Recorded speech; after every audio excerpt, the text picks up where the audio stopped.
Հիմա խոսենք կրթական խնդիրներից, ընդհանրապես մենք ընտրել ենք այնպիսի ոլորտներ, որոնք կարծում ենք առանցքային են ու շատ ռազմավարական Հայաստանի համար, ու ընտրությունները դրանցից մեկն էր անպայման, անկախ նրանից, թե ինչպես է կարծում, ամեն դեպքում ընտրությամբ են այսօր ձևավորում մեր իշխանությունները ու ընտրությունն է, որ ամենակարևորն է այդ հարցում։ Թե ով ինչ տեսակետ ունի, արդեն խնդրեմ ներկայացնենք սոցիալական գովազդի մեջ, եթե կնկարահանենք այդ թեմայով։ Հաջորդը կրթության թեման է։ Մերին, ով աշխատում է ՅՈՒՆԻՍԵՖ-ում եւ դարձյալ երկար տարիների փորձ ու գիտելիքներ ունի այս ոլորտում, փորձի ներկայացնել Հայաստանում կրթությունից դուրս մնացած երեխաներին նրանց տարբեր շերտերը ու պատճառները։ Շատերս կրթության խնդիրներ ասելով հասկանում ենք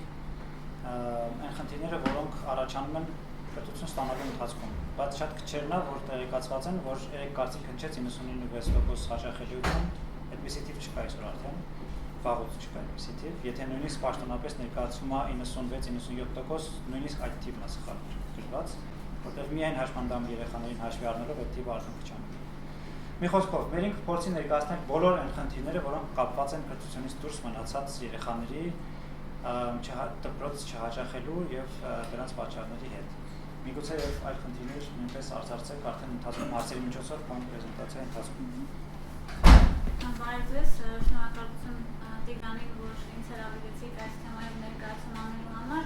Ես ՄԱԿ-ի մանկական հիմնադրամի կամ ինչպես շատերն ավելի գիտեն ՅՈՒՆԻՍԵՖ-ի կրթական ծրագրերի ղեկավարն եմ։ Երբ ինձ առաջարկեցին կրթության թեմաներով խոսել, հատկապես սոցիալական գովազդի շրջանակներում, ես իրոք մտածեցի, որ ամենալուրջ խնդիրը, որ կարելի է արտարծել որպես սոցիալական թեմա, չնայած մեր երկրում կրթությունը ցավոք շատ այլ խնդիրներ ունի, դա այն խումբն է, որը ամենից շատ է անտեսված եւ հիմնականում անտեսանելի է նույնիսկ դպրոցական համակարգի, երեխաների պաշտպանության համակարգի համար, դա այն երեխաներն, ովքեր դպրոց փաստորեն չեն գնում։ Տիգրանը որոշ թվեր ասաց, ես ճիշտ ասած վիճակագրություն բերել եմ, բայց որպեսզի ոչ այդ ուղղությամբ, բայց պարզաբանեմ, ընդհանրապես պետական վիճակագրությամբ տարրական կրթությունում է 97.8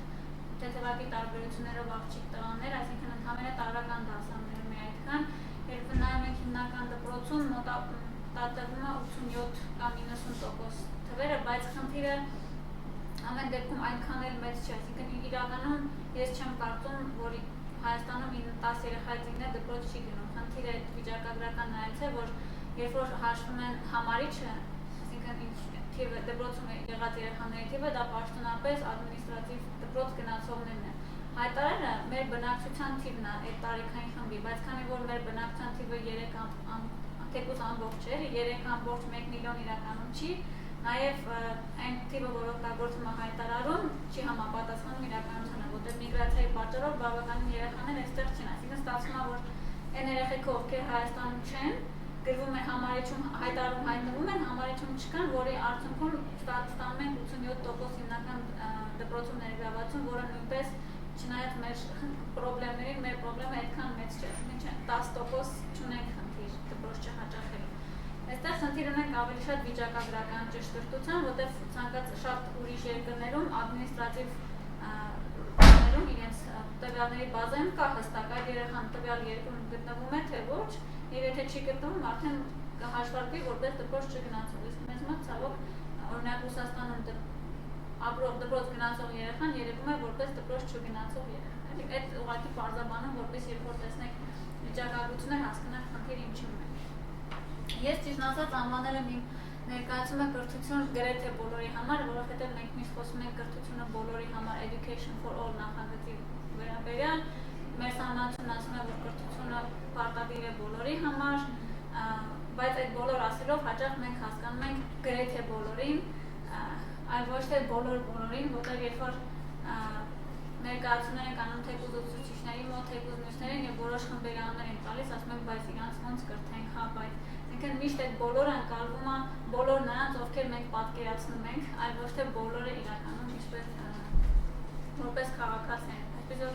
մենք բոլոր ասելով հաճախ հասկանում ենք ինչ-որ քառակուսի ենք դնում եւ նրանք, ովքեր քառակուսուց դուրս են, այդ բոլորի մեջ չեն մտնում։ Հիմա ուզում եմ ցույց տալ ուղղակի մի վիդեոյով հիմնական թեման, որը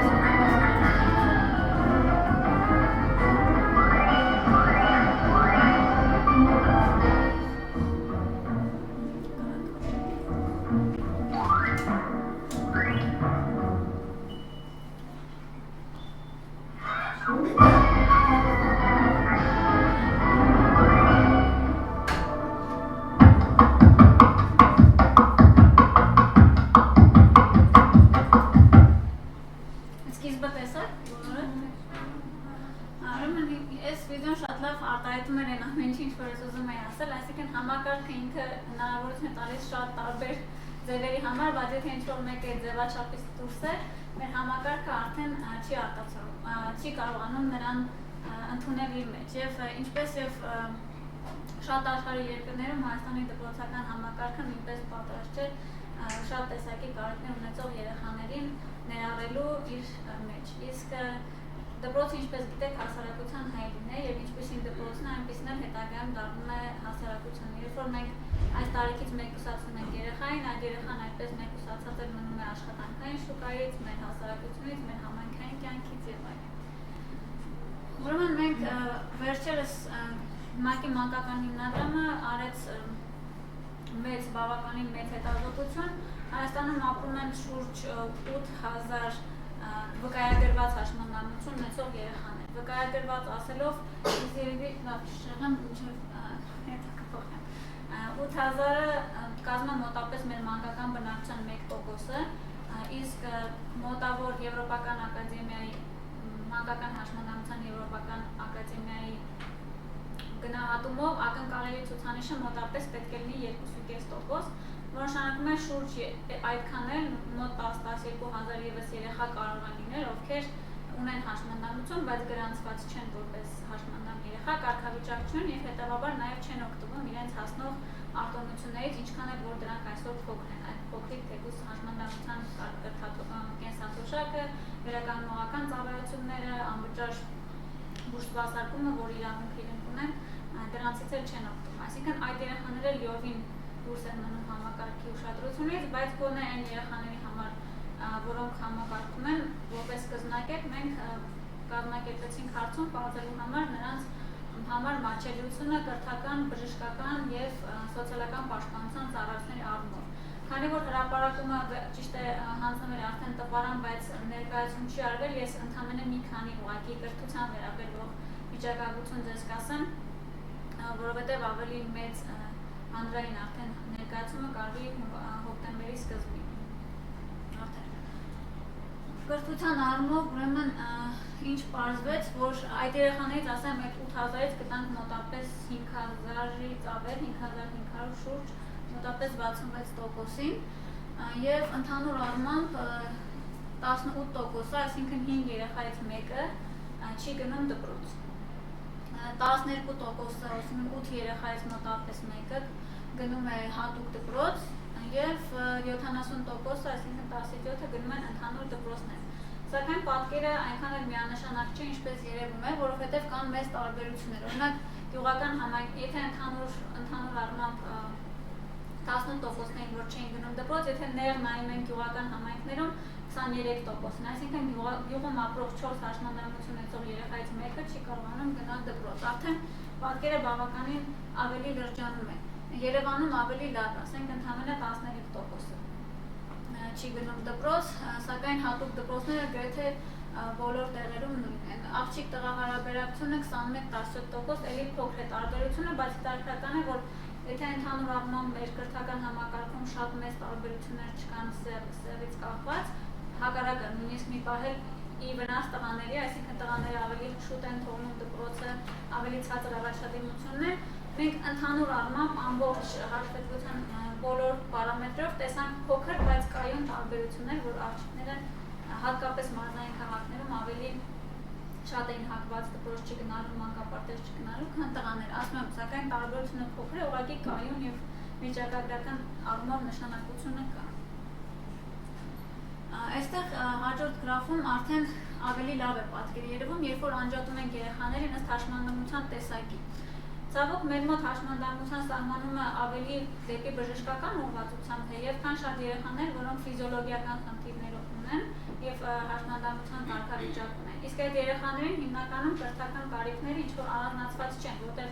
ընդհանրեն քրոնիկ հիվանդություն ունեցող երեխան, ով ստանում է նորմալ բուժօգնություն, որևէ լուրջ հատուկ կարիք չունի, հատուկ կրթական կարիք չունի։ Դրա համար մենք տեսնում ենք, որ մոտակ այդտեղ այս խմբում, որը բավական մեծ տոկոս է կազմում, 20% է ընդհանուրի մեջ գրեթե, բայց հստակ չեմ հիշում, 90%-ը գնում են դպրոց, այսինքն այս խմբի համար գրեթե մեծ խնդիրներ չկան։ Բայց եթե արդեն նայում ենք հենաշարժողական 69%, լսողական խնդիրներով 56%, երբ որ գնում են դպրոց, սովորական դպրոցի մասն է խոսքը։ Մտավոր խնդիրներով արդեն ընդհանրապես երեխաների 2-ից 1-ն է գնում սովորական դպրոց։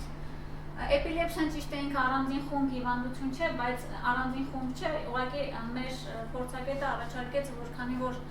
էպիլեպսիան կարող է լինել թե մտավոր, թե տարբեր խնդիրներ կարող առաջացնել եւ ինքը չէր կարող բժշկական դիագնոզից ելնելով միայն դասակարգել, դրա համար է զուտ առանձնացված, թե չէ մենք էպիլեպսիան չենք առանձնացնում, ուղղակի հնարավոր չէ զուտ դիագնոզից բժշկական իմանալ, թե էպիլեպսիա ունեցող երեխան ինչ խնդիրներ ունի։ Ամեն դեպքում իրենց թիվը շատ մեծ չէ, բայց կարող ենք արդեն հստակ տեսնել, օրինակ լսողական խնդիրներով երեխաների գրեթե 1/3-ը հատուկ դպրոցներում է սովորում։ Հենաշարժողական խնդիրներից դպրոց չգնացողների թիվը շատ ավելի մեծ է, 26%, մտավորը 27%, այսինքն 4-ից 1-ը կամ համարյա հասնում է նույնիսկ տեղերում, որոշ մարզերում 3-ից 1-ը այս խնդիրներով չի գնում դպրոց։ Այստեղ դրել ենք հենց բուն դպրոցից դուրս մնացած երեխաները, որ ավելի հստակ երևա տարբերությունները։ Տեսեք, աղջիկ տղա, օրինակ Երևանում տղաների 11%-ը եւ աղջիկների 15%-ն է դպրոցից դուրս, այսինքն ընդհանրապես դպրոց չի գնում, նույնիսկ հատուկ դպրոց չի գնում եւ գյուղական համայնքներում տարբերությունը ավելի փոքր է, բայց 24% տղա աղջիկների եւ 22% տղաների։ Բայց ամենացավալի վիճակում գտնվում են մանկատանը խնամվող հաշմանդամություն ունեցող երեխաներ։ Ինչպես տեսնում եք, եթե այնտեղ 70%-ը գնում են դպրոց, այստեղ 72%-ը չեն գնում դպրոց, որը իրենց իրավունքների կոպիտ խախտում է, այսինքն այս երեխաներից 10-ից 7-ը որևէ ֆորմալ կրթություն չի ստանում, 23%-ը 4-ից, այսինքն ընդհանրապես մեկը ստանում է կամ 10-ից 2-ը ստանում է կրթություն հատուկ հանրակրթական դպրոցում եւ ընդամենը 5%-ն է գնում սովորական հանրակրթական դպրոց։ Իրոք այս երեխաները շատ վատ վիճակում են այն առումով, որ իրենք նույնիսկ այն երեխաները, ովքեր հատուկ հանրակրթական դպրոց են գնում, այսինքն իրենք մի հաստատությունից գնում են մյուս հաստատություն, հետո գալիս են այսինքն որևէ շփում հասարակության հետ ոնց որ չլինի, նույնիսկ դպրոցի տարբերակը չկա։ Իսկ ամերիկան եւ իրականի տարբերությունը ինչ որ պատճառաբանություն ունի։ Հա, ուրեմն երկու ստացվում է գրեթե կրկնակի, ճիշտ ասած 5 անգամ ավել։ 2%-10%։ Հա, ներողություն, ես 5 ու 10 անեցի, հա, 5 անգամ ավել է ստացվում, իհարկե տարբեր ինձ թվում է, բայց սա ընդհանրապես ենթադրություն է։ Տղաները սովորաբար ավելի լուրջ խնդիր հաշմանդամության ընդհանրապես, եթե նայենք նույնիսկ մեր երեխաների թիվը տվյալների բազայում 68-ը 32-ի, այսինքն երկու հաշմանդամություն ունեցող տղային ընկնում է մեկ հաշմանդամություն ունեցող աղջիկ։ Նախ է, չէ, սա դա այդտեղ չի երևում, բայց այդտեղից սկսեմ։ Ընդհանրապես բնության մեջ էլ այդպես է, որ տղաները արական սեռը ավելի հակված է ֆիզիկական, մտավոր տարբեր շեղումների, քան աղջիկները, եւ ընդհանրապես մանկական մահացությունն էլ ավելի բարձր տղաների շրջանում։ Համար օրինակ սովորական ծննդի բնական ռեյթը, բնական հա, չէ, սովորաբար երբ որ եթե որևէ միջամտություն չկա, օրինակ վիժված եւ այլն 100-104-ի է, դե ոնց որ բնությունը հաշվի առնում, որ այդ 4-ը կարող են մահանալ, էլի մանկական մահացությունը, որտեղ տղաների ավելի մեծ է սա, բայց ինչն է հետաքրքիր, քանի որ գենդերից խոսեցինք, բայց էլ չեմ շեղվել այդ թեմայով, եթե ընդհանուր առմամբ 3 բազայում 2 հաշմանդամ տղային, հաշմանդամություն ունեցող տղային ընկնում են մեկ հաշմանդամություն ունեցող աղջիկ, մանկատներում հավասարվում է գրեթե 55-45% է, որը նշանակում է, որ տղաներին ավելի քիչ են տանում մանկատուն, քան աղջիկներին։ Ոչ թե ընդհանրապես տղաներին հաշմանդամություն ունեցող տղային ավելի քիչ են տանում մանկատուն, քան աղջկան, որտեղ հակառակ դեպքում մենք պետք է տեսնենք նույն հարաբերակցությունը նաև այստեղ։ Հիմա այս ձեր հարցին պատասխան ես միայն կարող եմ ենթադրել, որ հնարավոր է այն տղաները, որ կան ավելի լուրջ խնդիրներ ունեն, քան աղջիկները, եւ դրա համար բայց ասեմ ձեզ ընդհանուր 380 հատուկ հանրակրթականներ դնում են։ Հա, հատուկ դրա համար ավելի այս 70-ները լրիվ հավասար են։ Ուրեմն այստեղ ուղղակի ավելի հաճախ են, երևի տղաների խնդիրները ավելի խնդիրներով երեխաներին ավելի շատ են հակված ուղարկել հանրակրթական դպրոց, բայց ասեմ ձեզ, ընդհանուր թիվը մանկատներում 385 է, դրա համար նաև տոկոսային տարբերություններն էլ այդքան մեծ թիվ չեն կազմում, այսպես թվում է թե 5 անգամ շատ է, բայց 385 է, հիմա հաշվենք մոտապես կես, ընդհանենք 200-210% ընդհանրապես մեկ 20 երեխա, այնտեղ 20 երեխան դե 4 երեխա, ինքը որպես թիվ ստացվում է կրկնակի, բայց այդքան մեծ չի տարբերությունը, ինչքան ունակ են 5000 հոգանոց ընտանիքում ապրող երեխաների խմբում, որտեղ նույնիսկ փոքր տոկոսային տարբերությունը լուրջ թիվ էր կազմում։ Այստեղ ավելի խումբը փոքր է, որտեղ ընդհանրապես 385 երեխաներ են, որոնց դուք եթե ոլորտում ծանոթ եք, իհարկե Խարբերդում միայն ավելի շատ երեխաներ կան, բայց շատերը նրանցից 18-ից բարձր են։ Մենք միայն արել ենք 0-ից 18 տարեկան մանկատներում, 6 մանկատներում ապրող երեխաների համար։ Ամեն հաշմանդամությունը իհարկե միակ պատճառը չի, որի համար երեխաները դպրոց չեն գնում, Հելսինկյան կոմիտեն էր կատարել հետազոտություն, ընտրովի, ոչ ռեպրեզենտատիվ, ոչ ներկայացուցչական, ընդամենը 55 համայնքներում, բոլոր մարզեր եւ Երևանի Շինգավիթի համայնքում մի տարածք եւ հայտնաբերել էր 101 դպրոց չգնացող երեխաներ, որոնցից 30-ը կրթության առանձնատուկ պայմանների կարիք ունեցող, այսինքն հիմնականում հաշմանդամություն ունեցող, 56-ը սոցիալական պատճառով եւ 16-ը աշխատող։ Իրանք նշում են, որ աշխատողը եւ սոցիալական պատճառը նույն խումբն է եւ կրկնակի են հաշվարկել եւ այլ պատճառներով մինչդեռ պետական տվյալներով ընդհանրապես այդ համայնքներում 9 երեխա կար, որ դպրոց չէր գնում։ Այսինքն իրենք մի անգամ այցով գտնել են 10 անգամ ավելի շատ երեխա, քան ցույց էր տալիս պետական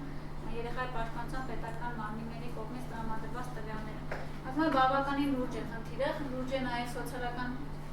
պայմանների պատճառով դպրոց չգնացող երեխաների թիվը, սակայն ինչու եմ ես ավելի շատ անդրադառնում կրթության առանձնատուկ պայմանների կարիք ունեցող երեխաներին, որովհետև այստեղ պահանջարկի եւ առաջարկի տարբերություններ կան։ Սոցիալական խմբում առաջարկը կա, այսինքն դպրոցը կա, որևէ դպրոց չի արգելում, որ երեխան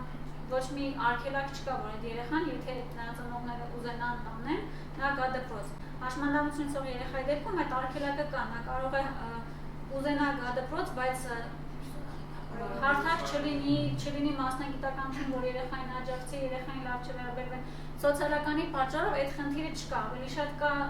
իհարկե կա երեխայի խնդիրները հաշվի առնելու խնդիրը, բայց ավելի շատ պահանջարկի կողմում է խնդիրը։ Պետք է նորից դրա վրա աշխատվի, բայց ամեն դեպքում առաջարկի, այսինքն պետության կողմից տրամադրվող ծառայության, կրթական ծառայության առումով ավելի մեծ փաստորներ կա հաշմանդամություն ունեցող երեխաների առումով, դրա համար ես ավելի շատ կենտրոնանում եմ այս խմբի հետ։ Բացի այդ, իրենք ճիշտ է թվով, թեկուզ այս փոքր բանով կարող են տեսնել, որ թվով միգուցե ավելի մեծ են սոցիալական պատճառներով դպրոց չգնացող երեխաները, բայց որպես խմբի տոկոս, այսինքն եթե հաստատ 20%-ը դուրս չի մնում սոցիալ աղքատ քվինտիլային խմբի, այսինքն ամենացածր 20%-ի 20%-ը դուրս չի մնում դպրոցից, այսինքն ամենամեծ խումբը, որի ամենամեծ մասնաբաժինն է դպրոցից դուրս, դա իրականում հաշմանդամություն ունեցող երեխաներն են։ Բայց սոցիալական պատճառներն են լուրջ խնդիր, էլի հաստատ արժանի են լրացուցիչ հետազոտության։ Հիմա իհարկե մենք թվերի մասն ենք խոսում, բայց պիտի հիշենք, որ ամեն թվերի հետևում կախված դեմքեր են եւ կյանքեր են, եւ ուզում եմ լսեք մի պահ Մարգարիտային։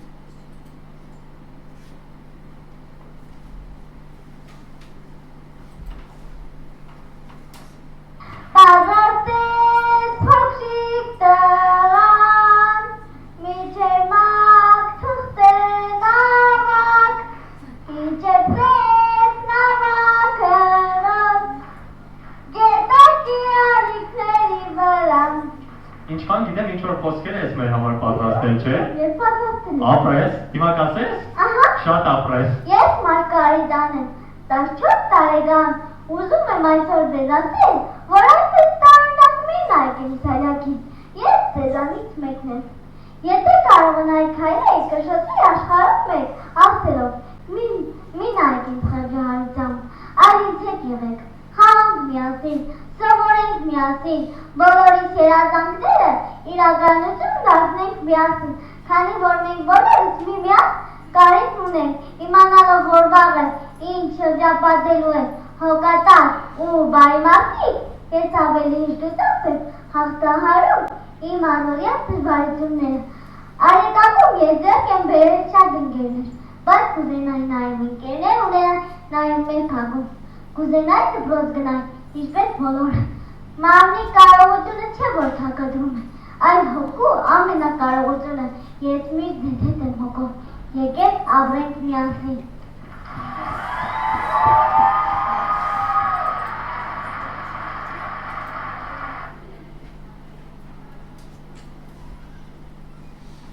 Ես միշտ ես չեմ կարողանում ճիշտ ասած առանց էմոցիաների նայեմ Մարգարիտային, շնորհիվ ես վիդեոն շատ եմ նայել, բայց փաստորեն այս թվերի հետևում հենց այսպիսի երեխեք կան բավականին շատ մեր երկրում, որ ուզում են գնալ դպրոց, սակայն չեն կարողանում։ Մարգարիտան 14 տարեկան է, ես մոտապես 10 օր աշխատում եմ, բայց հուսով եմ, որ ինքը այս տարի արդեն կգնա դպրոց։ Հենց այս երեխաների համար է, որ պետք են մեզ համար սոցիալական գովազդներ, որտեղ պետք է երեխաները գնան դպրոցներ, պետք է ոչ թե գնան հատուկ առանձին դպրոցներ, այլ գնան սովորական դպրոցներ։ Ուրեմն ընդհանրապես ինչ է ներառումը բոլոր սովորողների կարիքների բազմազանությունը հաշվի առնելու գործընթացն է եւ այն ներառում է փոփոխություններ եւ հարմարացումներ մոտեցումներում, ենթակառուցվածքում, կոնտեքստում, դասավանդման ռազմավարություններում, որպեսզի եւ ընդհանուր տեսլականն այն է, որ բոլորը պետք է սովորեն միասին եւ պետություն ունի պարտավորություն կրթելու բոլոր, այլ ոչ թե գրեթե բոլոր երեխաներին։ Ինչը ներառել։ Ես շատ եմ սիրում Bank Linguist-ի այս խոսքը։ Ինքը ՄԱԿ-ի հաշմանդամություն հարցերով զեկուցողն էր։ 94 թվականին է ասել, որ աշխարհի բոլոր երիտասարդները իրենց ուժեղ եւ թույլ կողմերով, իրենց հույսերով եւ ակնկալիքներով ունեն կրթության իրավունք։ Ոչ թե մեր կրթական համակարգն ունի իրավունք ունենալու որոշ տեսակի երեխաներ։ Հետևաբար դպրոցական համակարգը պետք է փոփոխվի արձագանքելով բոլոր երեխաների կարիքներին։ Այսինքն այստեղ լուրջ պարադիգմի փոփոխություն է տեղի ունենում, որովհետև ինքը ինչ է ասում, ասում է ոչ թե հիմնականում դպրոցները ասում են այս երեխային չեն կարող կրթել, սրանք կարող են կրթել, բայց վերաբերում են կամ ուզում են ամենալավ երեխաներին միշտ պահել իրենց դասարաններում, միշտ գրավել դեպի իրենց դպրոց, որ օլիմպիադաներում հաղթեն եւ այլն։ Իրականում շատ լավ է, որ դպրոցը ունենա նման երեխաներ, սակայն դպրոցը չէ, որ իրավունք ունի ինչ-որ երեխայի հետ, երեխան է, որ իրավունք ունի դպրոցում եւ հետեւաբար եթե դպրոցը չի կարողանում հարմար ծառայություն մատուցել երեխային, խնդրեմը ոչ թե երեխան, այլ դպրոցը։ Իմ խնդրեմն է գունդներ, որ չուներ այդ ձևը, որ ընդուներ այն կանաչ մարմնիկի։ Որտեղ հենց այստեղ մենք լուրջ փոփոխություն ենք անում։ Առաջվա կոնցեպտուալ ձևը ընդհանրապես թեկուզ վերցնենք սովետական միությունում Վիգոտսկու դեֆեկտոլոգիան եւ մանկավարությունը նայում են այսպես մարդ ունի դեֆեկտ, պետք է այդ դեֆեկտը ուղղել, այդ ուղղելու համար ամենալավը հատուկ դպրոցներն են, ստեղծենք խուլերի դպրոց, ստեղծենք քույրերի դպրոց, ստեղծենք մտավոր խնդիրներ ունեցող երեխաների դպրոց ու այդպես բոլորին առանձնացնում ենք հասարակությունից, որտեղ նույն սովետական միությունը չէր ասում, որ ինչ-որ մեկին կարելի է չկրթել։ Բոլորին կրթում էին, բայց առանձին ամեն մեկի համար իր դպրոցն է։ Իսկ դա վերում է նրան, որ մարդիկ մեկուսանում են, մենք սովոր չենք սովոր լինում, տեսնել հաշմանդամություն ունեցող մարդ։ Մեզ համար փոքր տարիքից սովորական է դառնում, որ բոլորը բոլորի նման են, եւ դրա համար ինչ-որ մեկին երբ որ տեսնում ենք, չենք կարողանում արդեն հարմարվել սովորել։ Մինչդեռ երեխաները հենց սկզբից ավելի ուրիշ ընկալում ունեն։ Ինձ մեկը պատմություն պատմեց, որ ինձ շատ ուզում եմ ձեզ հետ կիսվել, Իտալիայում շատ 60 քանի թվականի որոշումից հետո, օրենքից հետո բոլոր հատուկ դպրոցները փակվեցին եւ երկարատև իհարկե պրոգրես առաջընթաց եղավ, միանգամից չստացվեց, բայց ներառական կրթությունը միանգամից դարձավ պարտադիր։ ու ծանոթներիցս մեկի երեխան Իտալիայում ուսուցիչը կանչում է, ասում է ձեր աղջիկը Պետրինյոյի հետ չի ուզում խաղալ, ձեռքը չէր ուզում բռնել, Պետրինյոն էր Down սինդրոմով համախտանիշով երեխա է, խնդրում եմ խոսացեք ձեր աղջկա հետ, ասում է կանչեցի աղջկաս, ասացի, ինչի՞ չես Պետրինյոյի ձեռքը բռնում, 10 տարեկան երեխա, ասում է Պետրինյոյը տղա է, այսինքն երեխեքը նույնիսկ չեն նկատում այդ տարբերությունները առանձնա, երբ որ հենց սկզբից մեծերը մատնացույց չեն անում, որ տես խնդիրներ կա, տես այս երեխան ինչ-որ պրոբլեմային երեխա եւ այլն, իր համար Պետրինյոն ընդամենը տղա է, ինքը չէր էլ ընկալել, որ Պետրինյոն ինչ-որ խնդիր ուներ եւ ինքը դրա ձեռքը չբռներ։ Իհարկե երեխաներ կան, որ շատ արագ նաեւ նկատում են, դուք բոլորդ գիտեք, մանկական դաժանություն կա, լինի նաեւ թեկուզ ակնոցների պատճառով, բայց այդ ամեն ինչը հաղթահարելի է ուսուցչի աշխատանքի շնորհիվ, եթե երեխաներին հենց սկզբից նախապատրաստում են ու սովորեցնում են վերսից իրար հարգել եւ հաշվի առնել տարբերությունները, սովորաբար երեխաները շատ հեշտ են ընդունում իրենց ընկերներ, ու մեր Հայաստանում բարեբախտաբար կա այդ փորձը ու մենք տեսնում ենք, թե ինչքան այդ դպրոցներում, որտեղ հիմնականում լավ է դրված գտվել, բավականին լավ են վերաբերում թե համադասանցները, թե ծնողները, մինչդեռ սկզբում լինում էին դիմադրություններ, լինում էին վախեր եւ այլն։ Եվ մյուս բանը հարցը, որ հաճախ տալիս են, ասում են, բայց ինչպես կարելի է կրթել երեխաներին բոլորին միտեղ։ Միթե դուք ակնկալում եք, որ ասենք նույն Down համախտանիշով երեխան սովորի թեորեմներ, սովորի ինչ-որ Կեպլերի հասկանա, կարողանա ֆիզիկա հասկանա, կարողանա ինչ-որ լուրջ գործողություններ կատարել, եթե ինքը ունի օրինակ շատ լուրջ մտավոր ճանաչողական պրոբլեմներ։ Ես այդ հարցին միշտ պատասխանում եմ հետևյալով։ Խնդիրը ոչ թե ինչն է, այլ ինչն է։ Իսկ ինչն է մեր կրթության նպատակը։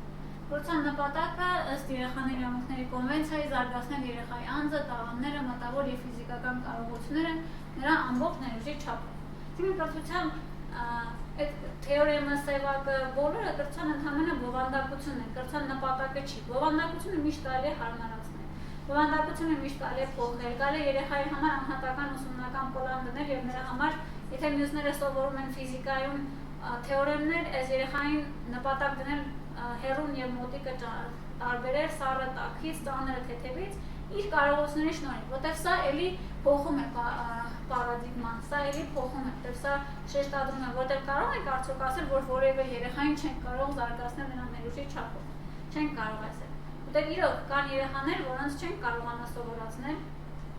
լուրջ թեորեմներ, բայց զարգացնել երեխային միշտ կարող ենք։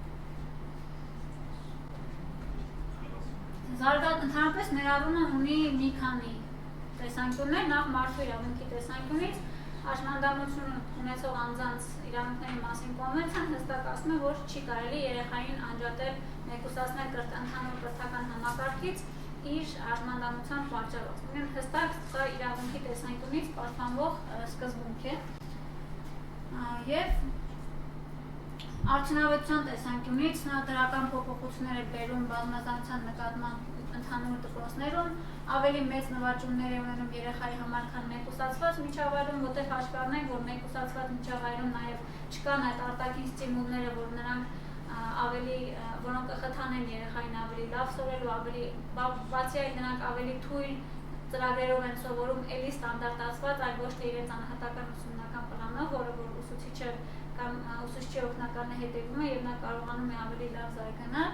որտեղ իրականում երեխակը կարող է մաթեմատիկա չկարողանա սովորել, ընդհանրեն կախված իր խնդրի, բայց հոյակապ որևէ խնդիր չունենա օրինակ հումանիտար առարկաների մեջ։ Եթե ինքը հատուկ դպրոցում ստանդարտացված թույլ ծրագրով պետք է սովորել, այս դեպքում արդեն մաթեմատիկայի իր նպատակները ուրիշ կրնեն, բայց կարող է հայոց լեզուն սովորի բոլորի հետ միասին։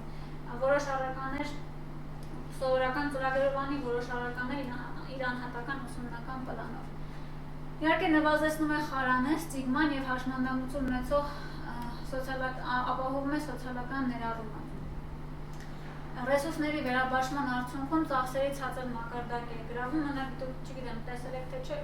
դժվար ուշադրություն դարձածնեք, բայց առանձին բյուջեով է ֆինանսավորվում հատուկ համակարգը եւ հատուկ կրթության ծախսերը բավականին մեծ են մեկ երեխայի հաշվով, շատ ավելի մեծ, քան կլինի այդ նույնը մեկ երեխայի հաշվով ներառական դպրոցում։ Ճիշտ է, սկզբում կան բավականին մեծ ծախսեր ներդրումային, որ մինչև վերապատրաստել ուսուցիչներին եւ այլն, բայց այդ առաջնային ծախսերից հետո ավելի նվազում է, որովհետեւ արդեն խանամքի գիշերային գումարները, շենքերը, որտեղ հատուկ դպրոցում եթե մի երեխային ընկնում է մեկ մանկավարժ, սովորական դպրոցում ավելի քիչ ծախսատար է այդ պրոցեսը։ Ի վերջո նաև ռեսուրսները ավելի արդյունավետ են վերաբաշխվում եւ ամենակարևորը բռնության եւ շահագործման դեպքերի կանխարգելումը։ Եկե հատուկ դպրոցների մասին խոսելուց ավելի մանրամասն կխոսամ այս վերջինի մասին։ Հատուկ հաստատություններ, ինչու են հատուկ հաստատությունները առաջին հերթին երեխաներին մեկուսացնում են ընտանիքից, համայնքից եւ հասարակակիցներից։ Կարող է հատուկ հաստատությունում իրականում շատ լավ կրթություն իրականացնել։ Օրինակ քույրերի համար նախատեսած դպրոցում լինի շատ որակյալ կրթություն։ Բայց նույնիսկ այդ որակյալ կրթության նորից մենք հիշենք, որ կրթության նպատակը երեխայի նաեւ ընդհանուր զարգացումն է, սոցիալական, էմոցիոնալ Միգուցե բովանդակության առումով ինքը կարողանա ստանալ լավ կրթություն, այն էլ որոշ դպրոցներում, հատուկ դպրոցներում, բայց մեկը նա մեկուսանում է հասարակությունից, չեն զարգանում նրա սոցիալական հմտությունները, նրա սոցիալական ցանցը, նա ավարտում է դպրոցը չունենալով որևէ ընկերների համայնքում, չունենալով հնարավորություն հետո աճելու։ Հաստատություններում խոսքը չի գնում միայն հատուկ դպրոցներում, ընդհանրապես շատ լուրջ հետազոտություններ են արվել աշխարհի բոլոր հաստատություններում, գրեթե մի շարք հաստատություններում եւ ցույց է տալիս, որ եթե համեմատում ենք հաստատությունում ապրող եւ ընտանիքում ապրող երեխային, օրինակ ենթանենք մանկատանն ապրող եւ անմիջապես որդեգրված երեխային, տեսնում ենք, որ լուրջ զարգացման հապաղումներ են գրացում երեխայի մոտ այդ ստրեսի, այդ փակ հաստատություններում ապրելու հետևանքով, որտեղ երեխան ունի առանձին ուշադրության կարիք։ Յուրաքանչյուր երեխա հատկապես իր կյանքի վաղ շրջանում 0-ից 6 տարեկանում, երբ նրա ուղեղը շատ արագ զարգանում է, 0-ից 3 տարեկանում օրինակ երեխայի ուղեղը հավաքում է իր քաշի շուրջ 80%-ը եւ ամեն վայրկյանում 700 սինապտիկ կապ է նրա ուղեղում ձևավորվում։ Համար այդ տարիքում շատ կարևոր է երեխային անհատական ուշադրության ցուցաբերումը, իսկ նույնիսկ լավագույն հաստատությունում նման անհատական ուշադրություն երեխային հնարավոր չի ցուցադրել։ Դրա համար երեխան պիտի ապրի ընտանիքում, երեխան երբ որ պատկերացրեք երեխան ունի հաշմանդամություն, այսինքն ինչ որ չափով արդեն խոցելի է, մի բան էլ նրան ընտանիքից անում են հաստատություն, որտեղ ինչքան էլ որ լինեն նույնիսկ եթե լինեն լավ ուսուցիչներ, լավ դայակներ, նրանք երբեք չեն կարող փոխարինել այդ ընտանեկան սերը, ընտանեկան ջերմությունը, որը կարող է երեխային խթանել։ Հաճախ ընտանիքներում երեխաներին տանում են ասենք հատուկ հաստատություններ ոչ թե պատճառով, որ կրթությունը ստանալ հեշտ է, այլ սոցիալական եւ շատ պատճառներով, այսինքն միայն կրթությունը չի։ Շատ լուրջ հարց եք բարձրացնում, իրականում այստեղ տեղ ունենում կրթության կրկնակի խախտում, որտեղ շատ հաստատություններում մեր մոտ 23 հատուկ հաստատություն կա, կան երեխաներ, որոնք որևէ հատուկ կրթական կարիք չունեն։ Ինքն գնում են դպրոց, ինքնենք տեսողական խանգարում ունեցող երեխաների դպրոց, բայց տեսողական խանգարում անգամ չունեն։ Չնայած դա հատուկ դպրոցը արդեն ինձ խախտում է, բայց կրկնակի մի հատ էլ իրենք սովորական, դա իրոք սոցիալական խնդիր է, խնդրի լուծումը իրականում կրթական համակարգում չի թաքնված, այդ խնդրի լուծումը երեխաների պաշտպանության համակարգում է, մեզ մոտ ցավոք սրտի չի գործում երեխաների պաշտպանության համակարգը, այս բան կա երաստիճան համակարգ, այսպես կոչված համայնքների մակարդակում եւ մարզպետարների ու ազգային հանձնաժողով, բայց դա գործող համակարգ չէ։ Հիմա սոցիալ նախարարությունը նախաձեռնել է ինտեգրացված սոցիալական ծառայությունների ռեֆորմ, որը հուսով եմ կբերի այդ խնդրի լուծումը, որտեղ այս դեպքում արդեն կլինի դեպքի վարող սոցիալական աշխատող, որը պատասխանատու կլինի յուրաքանչյուր դեպքի համար, այսինքն ինքը հայտնաբերում է երեխային, որը խնդիր ունի, ինքը պարտավոր է այդ խնդիրը ծառայությունները իրար կապելով լուծել։ Այդ դեպքում արդեն կկարողանա, թե չէ մենք ինչքան էլ մեխանիզմներ ստեղծենք, որ նման բաներ չլինի, այս դպրոցները ունեն ֆինանսավորում per capita բանաձևով, այսինքն յուրաքանչյուր երեխայի համար եւ ունեն ներքին շահագրգռվածություն այդ դպրոցում որոշակի թիվ երեխաներ ունենալու համար։ Դա համակարգի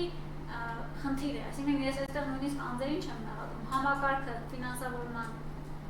ստեղծված է այնպես, որ դպրոցը ստանում է շարժառիթ չմերժելու ընդունել այս երեխային։ Իսկ սոցիալական խնդիր իրականում կա, սոցիալական խնդիրը լուծելու համար դեպքի վարողը կամ սոցիալական աշխատողը պետք է ծառայությունների միջոցով վստահ լինի, որ այդ երեխայի իրավունքները չեն ոտնահարվում իր ընտանիքում եւ նա գնում է սովորական դպրոց։ Այդ խնդիրը կա, այդ խնդրի վրա հուսով եմ նոր ռեֆորմից հետո ավելի լուրջ կսկսեն աշխատել։ Բայց հաշմանդամություն ունեցող երեխաներն էլ այն կողմից են բան, որ իրենք փաստորեն ընտանիքի հետ կապը այն միջավայրը, որ ինձ պետք է առավելապես զարգանալու համար, նույնիսկ դա չի լինում հաստատ։ Ու հատկապես եթե իրենք շատ հատուկ դպրոցներ, հատկապես օրինակ որոշ տեսակներ, այն խուլերինը միայն Երևանում է։ Այսինքն նրանք արդեն ընտանիքի հետ կապներ են կորցնում եւ կորցնում են էմոցիոնալ կապվածություն իրենց ընտանիքի ծնողների հետ, որը հետագայում նրանց կյանքի վրա կարող է վատանալ։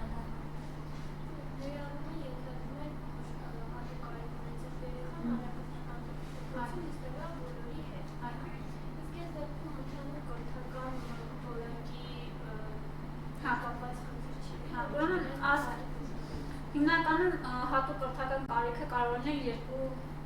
տեսակի, շատ ընդհանուր առմամբ բաժանել, հա։ Կրթական կարիք, որը կախված է կրթության բովանդակության հետ, այսինքն եթե երեխան ունի սովորելու հետ կապված դժվարություններ, այսինքն մտավոր խնդիրներ ունի կամ 10 տարի, 5-6 տարի դպրոց չի գնացել ծրագիրն է բաստողել եւ այլն, եւ խնդիրներ, որոնք կապ չունեն, այսինքն օրինակ Մարգարիտան ճիշտ է ինքը դպրոց չի գնացել, բայց վերջնի համար են գտնենք, եթե ինքը 7 տարեկան էր, ինքը որևէ հատուկ կրթական կարիք սովորելու առումով չունի, իրեն հարկավոր է միայն ինֆրաստրուկտուրա եւ ասենք օգնող, որ երեխային ասենք սահմանկույցից օգտվելու նման դեպքեր։ Սա առաջին դեպքն է, որտեղ մենք չունենք որևէ խնդիր։ Երկրորդ դեպքում, եթե մենք ունենք խնդիր, օրինակ երեխան չի կարող սովորել ընդհանուր ծրագրով, այդ դեպքում երեխայի համար կազմում է անհատական ուսուցման պլան։ Երեխայի համար կախված բազմաբար մասնագիտական թիմը որոշում է եւ ծնողի համատեղ տվյալ ուսումնական տարվա կամ կիսամյակի համար թիրախներ եւ երեխան շարժվում է իր անհատական ծրագրով։ Եթե ոնց որ օրինակի ֆիզիկայի օրինակով ասեցի, եթե ընդհանուր դասարանը աշխատում է օրինակ ֆիզիկայի խնդրի լուծման վրա, բնականաբար երեխան ֆիզիկայի խնդրով չի զբաղվում, բայց իրեն տալիս է ուրիշ փոքրիկ խնդիր, որը որ պետք է որոշի, սա ավելի ծանր է թե սա, եւ նա անում է այդ խնդիրը։ Երեխան մնում է դասարանում, ինքը ունի իր առանձին ծրագիրը,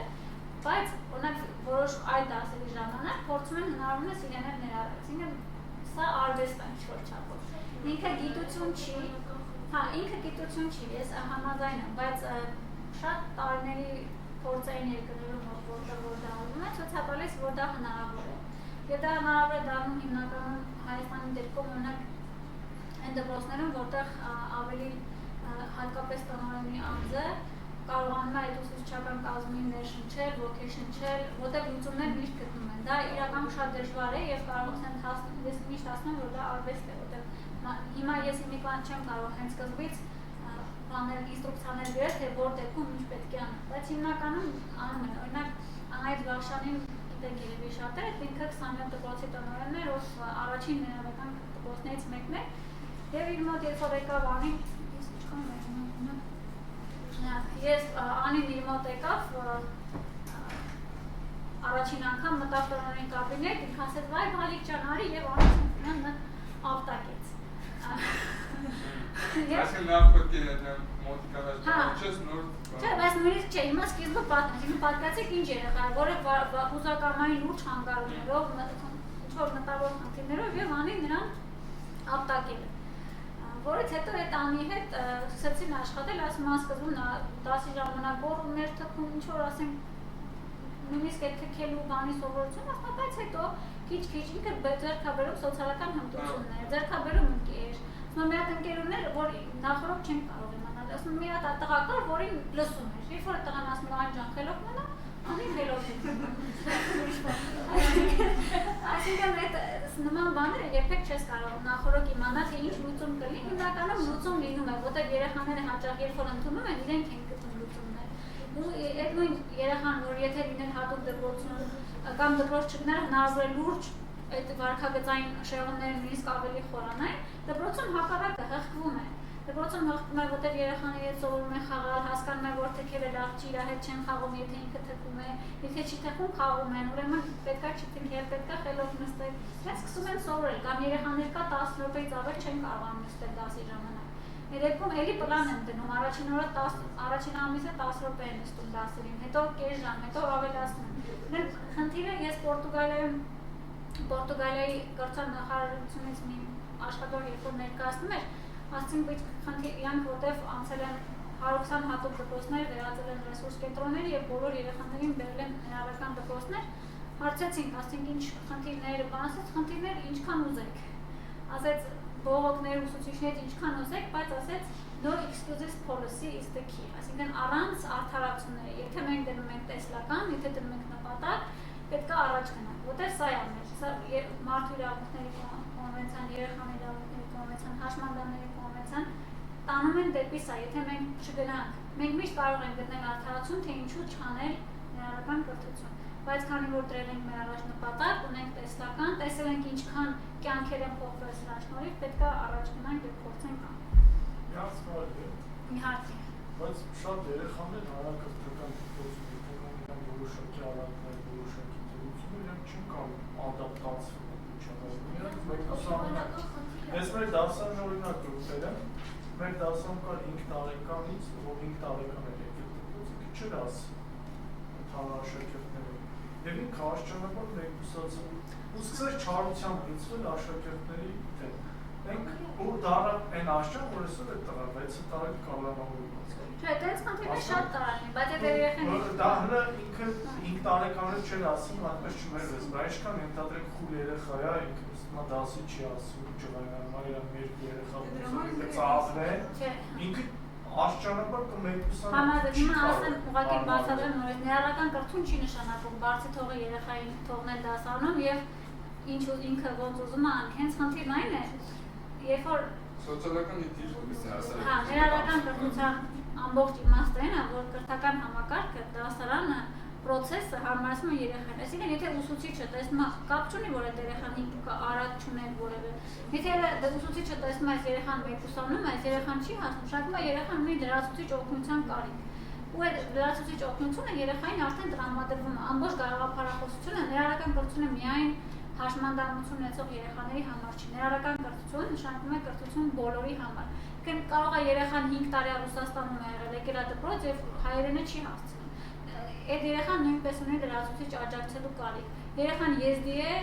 նրան լավ չեն վերաբերվում դասարանում,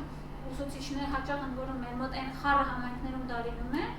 ուսուցիչը ավելի քիչ սպասումներ ունենում, դա էլ է սխալ։ Եթե նա ունի լրացուցիչ աջակցության կարիք, պետք է հարմարեցնել համակարգը նրան լրացուցիչ աջակցություն ցույց տալ։ Հենց դա իրականում ցանկացած երեխայի, որը մի քիչ տարբերվում է բերել հանրակրթական դպրոց, նույնիսկ ասենք շատ կոպիտ օրինակ եմ ասում, նույնիսկ կարող է լոշտակ երեխան մեկուսա ձեռ առնել, բայց դա չի նշանակում բոլոր լոշտակներին տանենք իր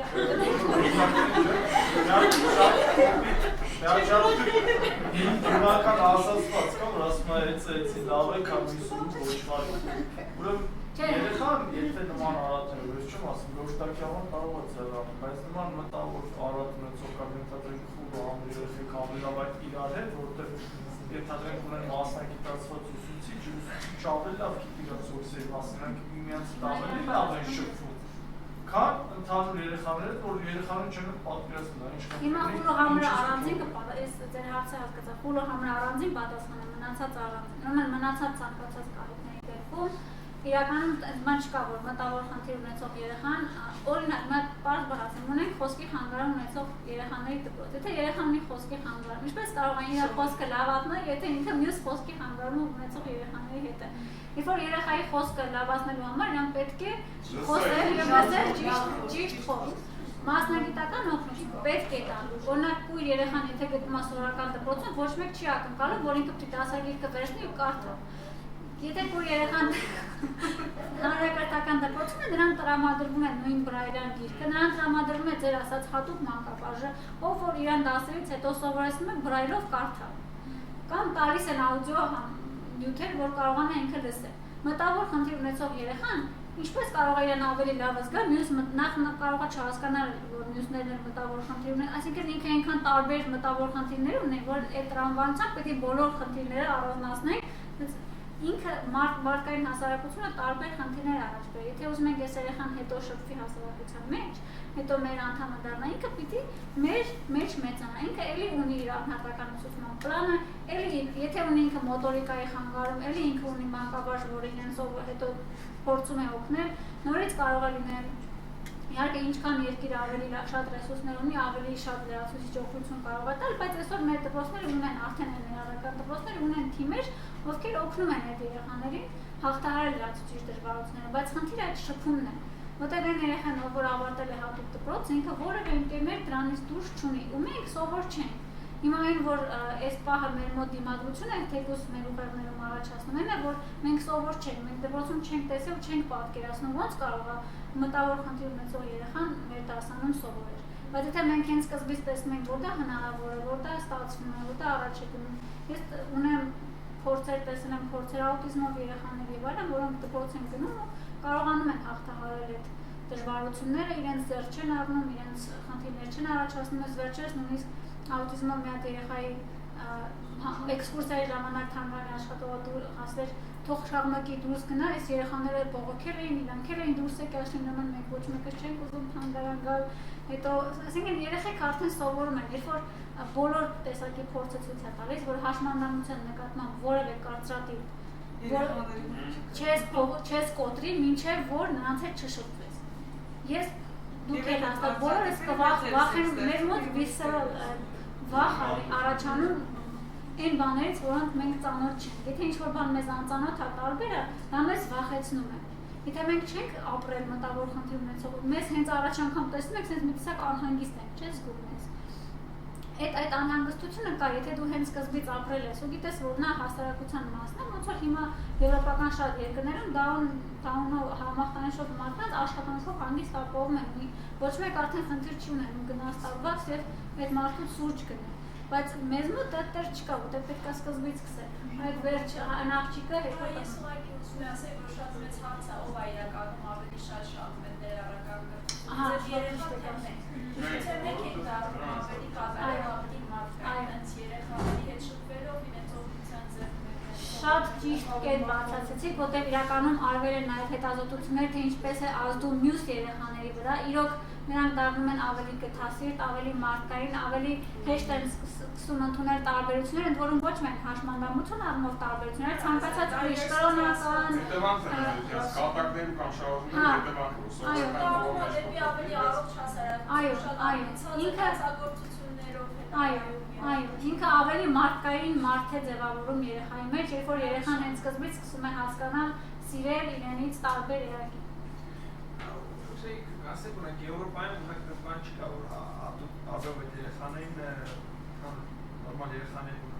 չեն սովորում իրանք, բայց այդ դիսկրիմինացիա չկա։ Ինչով դա կբացատրեք, օրինակ Ամերիկայի չգիտեմ ոնց, օրինակ Ամերիկա ոնց է դա։ Ու դա առողջ ապրելակերպ, ալտերնատիվ է, այսինքն այդ չի խոչընդոտ հանդիսանում, որ էլեկտրիկա ինչ-որ ուրիշ ձև վերաբերում է դիզայնի երեխաների։ Որտեղ չկա դնել։ Չասենք Եվրոպան հատուկ երեխաներ չեն դնում նորմալ երեխաների,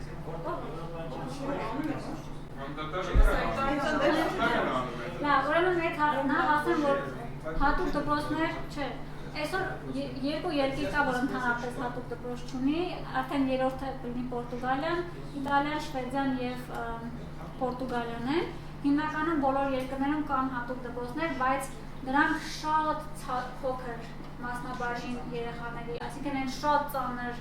շատ խորը հաշմանդամություն ունեցող երեխաներին են դեռևս կրթական ծառայություններ իրականացնում, բայց ընդհանուրապես տենդենսը այն է, որ քիչ այդ հատուկ հաստատությունները նույնպես չունեն, բայց դրանք ծայրահեղ դեպքերի են։ Եվրոպայում գրեթե բոլոր զարգացած երկրներում ներառական կրթությունը մեծ թափ է ստանում եւ իրենք սովորում են իրար հետ։ Առանց այդ կարող է որ լինի առանձին հատուկ դպրոց, բայց գրեթե բոլոր դպրոցները բացի այդ փոքր տոկոսից, որոնք այդ դպրոցներում են սովորում, հիմնականում իրենք տեսնում են իրենց կողքին հաշմանդամություն երեխաներ։ Ամերիկյան մոդելը ցավոք կատարյալ չէ, սակայն Եվրոպան ավելի առաջ է գնացել, քան ԱՄՆ-ն, ԱՄՆ-ն ունի դեռ ավելի շատ հատուկ դպրոցներ, բայց նորից նույն ԱՄՆ-ում տարբեր People with Disabilities Act-ը եւ այլ օրենքներով իրենք ունեն ներառական կրթություն այնտեղ որպես իրականություն է, այսինքն եթե ծնողը ուզում է երեխային տանել անպայման այս դպրոցը, որևէ ոչնդոտ չպիտի ստեղծվի այդ դպրոցում երեխայի կրթությունը իրականացնելու համար։ Բայց ես նաև տեղյակ եմ, որ Եվրոպայում եւ Ամերիկայում կրթությունը պարտադիր չի եւ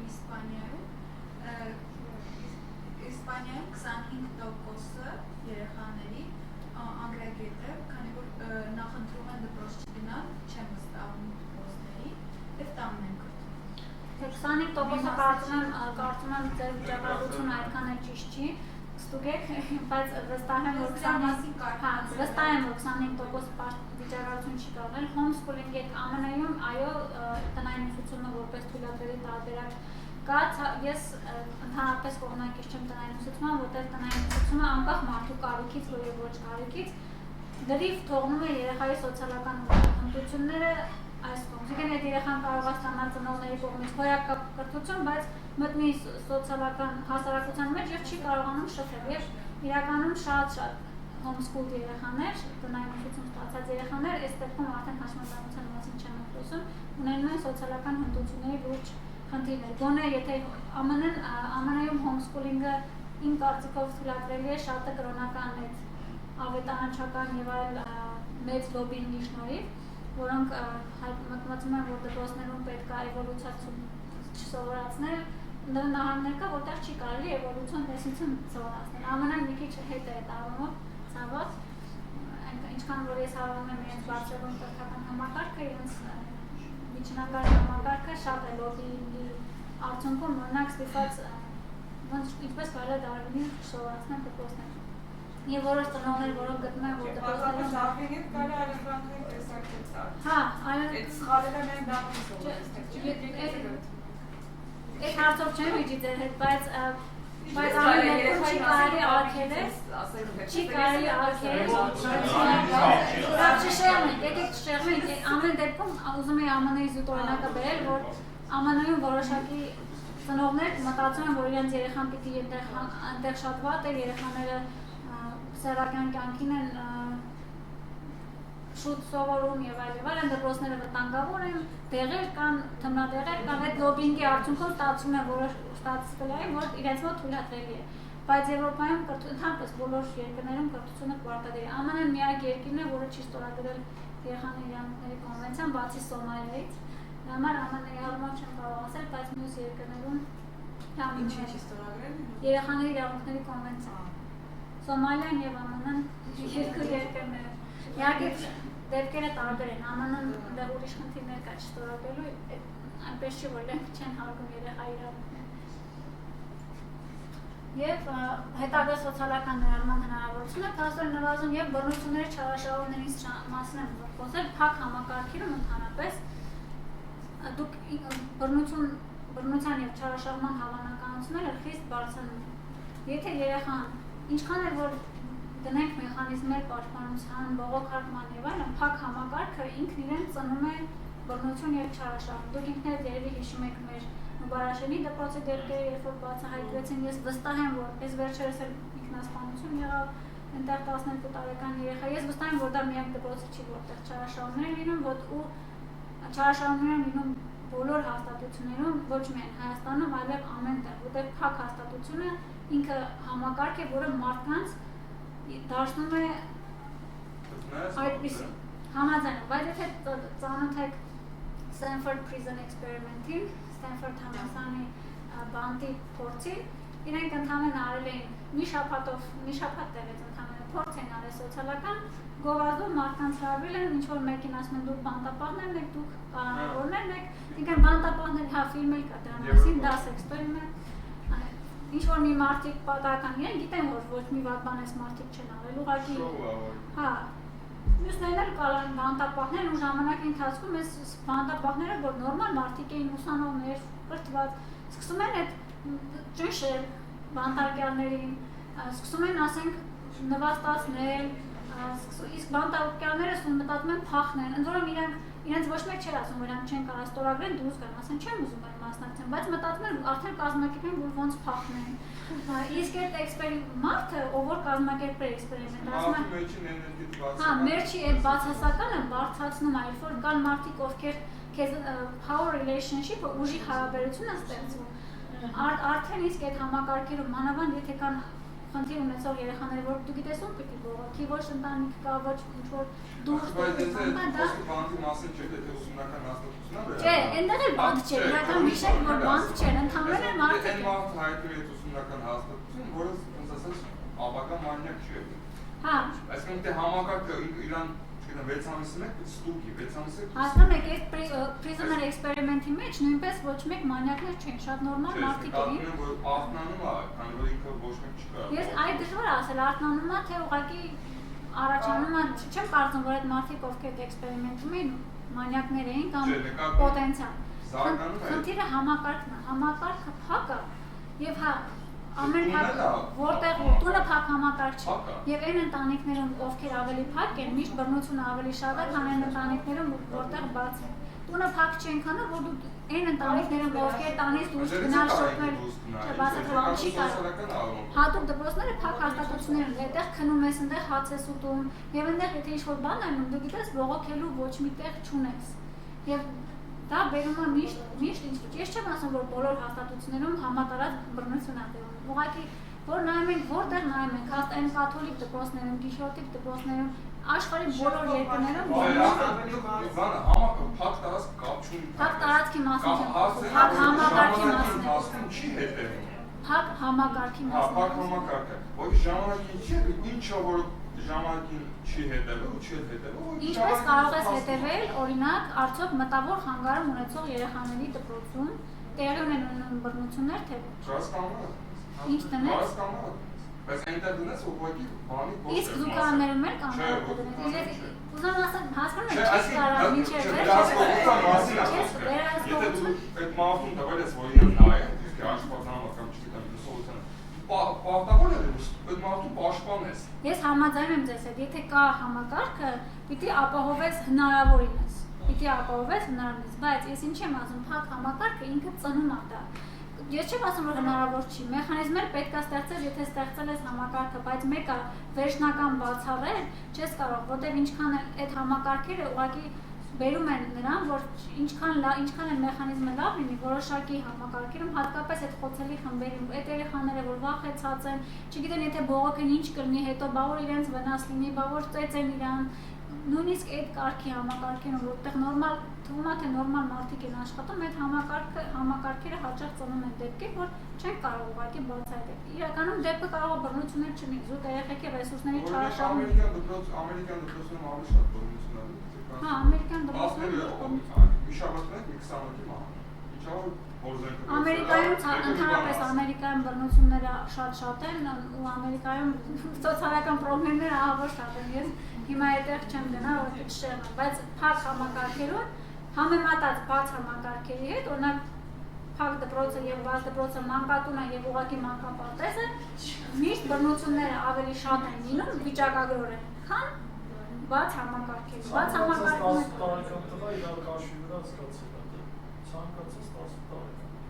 Փակ համակարգի տեսական նաև հենց այդ է ուզում ասել բանակ։ Ու ես չեմ կարծում, որ այն երեխեքը ովքեր բանակ են գնում, ավելի վատն են, քան ոչ մեկս էլ ձեռք չեն բռնակալ դառնալ։ Ես դեռ համաձայն եմ, ոչ մեկը ձեռք հաճախ համակարգը մեր մեջ կարող է արտնասնել հակումներ, բնազներ, որոնք առաջ մեր մեջ նույնիսկ մենք էլ տեղյակ չենք, էլի։ Համար նման հարցերի լուծումը ես չեմ տեսնում պաշտպանության մեխանիզմների բարելավման, այլ դպրոցների ժամանակավոր ժամանակի ընթացքում փակման հետ։ Եվ ի վերջո Հայաստանից ուղղակի կարճ ասեմ, որ այս պահին մոտապես 81 ներառական դպրոցներ կան, որոնք պաշտոնապես ճանաչվել են որպես ներառական։ Այս դպրոցներից 50%-ը Երևանում են, այսինքն բավականին բաշխվածությունը անհավասար է, 40%-ը մարզային քաղաքներում եւ միայն 10%-ը գյուղերում։ Տավուշի մարզում արեցին հետաքրքիր ծրագիր պիլոտային, որ բոլոր դպրոցները ճանաչվեցին ներառական եւ ֆինանսական ուղղակի ֆորմուլան երեխա թիվի փոխարեն ուղղակի բաժանեցին այդ գումարը լրացուցիչ գումարը բոլոր դպրոցներին, որպեսզի կարողանան ուսուցչի օգնականներ վերցնել եւ հնարավորինս ավելի շատ երեխաների կրթել եւ հիմա հանրակրթության օրենքի բարելավումների գնահատում արվել է, ճիշտ ասած վերջնական տվյալները, վերջնական հաշվետվությունը մի քանի օր առաջ որ կարդամ, բայց ընդհանուր առմամբ ինքը լավ էր նրանով, որ թույլ տվեց փոխարեն 10-15 դպրոցի փոխարեն 70 դպրոցի, իսկ ներառման իմաստը հենց այն է, որ երեխային չասես, այդ մեր գյուղի դպրոցը ներառական չի, երկու գյուղ են կողմ տարեք, այլ հենց մեր գյուղի դպրոցը գնա երեխան, իր ամենամոտ, ամենահարմար դպրոցը գնա։ Պիլոտ 2008-ից 10 թվականներին արվեց, 10 դեկտեմբերին ավարտվեց, այսինքն 11-ին դե հիմա շարունակում են, բոլորը համարում են ներառական, իհարկե չի կարելի ասել, որ բոլորը հավասար չափով ներառական են, որտեղ դպրոցներ կան, որտեղ իրանք ընդունել են այդ գաղափարախոսությունը եւ լրիվ առաջ են գնում, դպրոցները ավելի ձևական կամ ավելի թեթև կարիքներով երեխաներին են ընդունում, իսկ այն մի քիչ ավելի լուրջ ու ծանր ու հետ պետք է ավելի լավ աշխատել, խուսափում են։ Այսինքն խնդիրները դեռ շատ կան,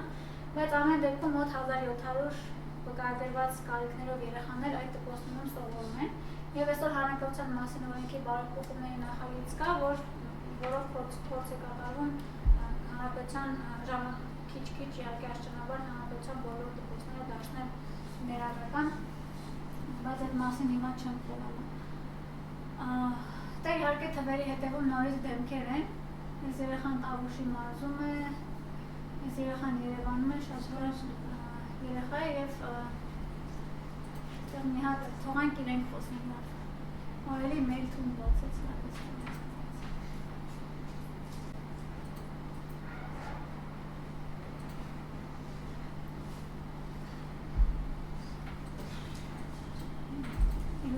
Մենք Ռուզաննա և Սյուզաննա Աղաբաբյաններն ենք։ Ինչպես տեսնում եք, մենք երկվորյակներ ենք և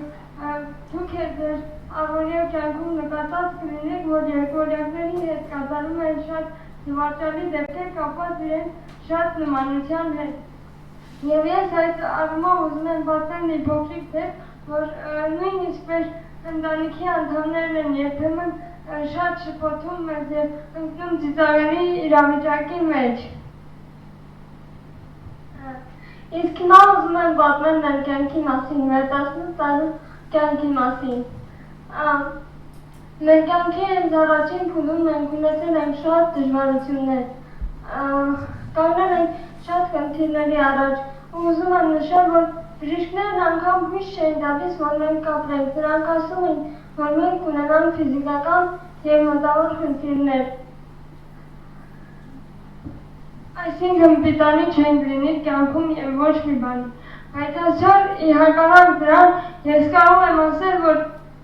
մենք հասել ենք շատ բանի և ես ինչ որ ամենաշատն եմ կարևորում դա մարդու կյանքում կրթությունն է և մեր ծնողները կարծես այդ ամենի փոխհատուցումը լինեն։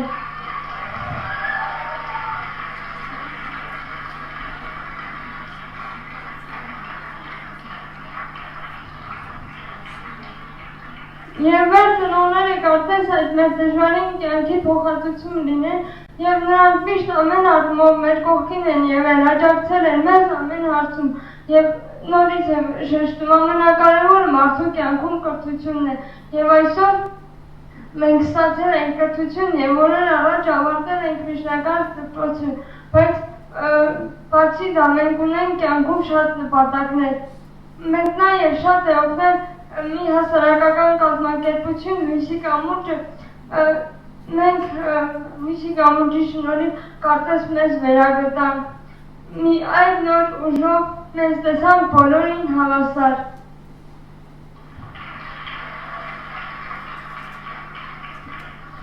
Բոլորին հավասար ու բոլորի շրջապատում ու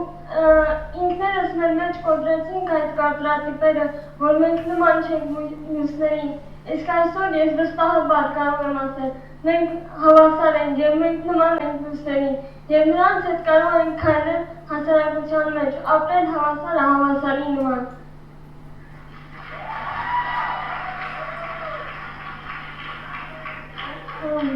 Եվ վերջում ցանկանալով եզրափակել մեր խոսքը, ես ուզում եմ խորհուրդ տալ բոլոր այն երեխաներին, երիտասարդներին և հատկապես ծնողներին, ովքեր կանգնել են այս խնդրի առաջ, ունեցել են այս խնդիրը, երբեք մի հուսահատվեք եւ ձեր երեխային տարեք